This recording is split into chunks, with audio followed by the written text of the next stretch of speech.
Welcome back to my channel Tech Gitter Official. In today's video, we'll show you how to log into your JPMorgan, JPMC, employee account quickly and easily.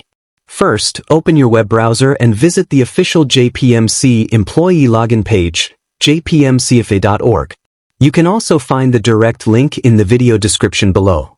Once the page opens, enter your user ID, usually provided by your company, and password, then click on Continue.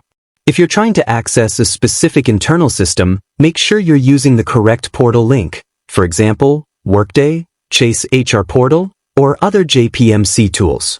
For added security, JPMorgan Chase often requires two-factor authentication, 2FA. Simply follow the prompts. You may need to enter a verification code sent to your email or mobile device. After entering all the required information, complete the process, and that's it. You're now successfully logged into your JPMC account. If you face any issues or have questions, feel free to drop a comment below.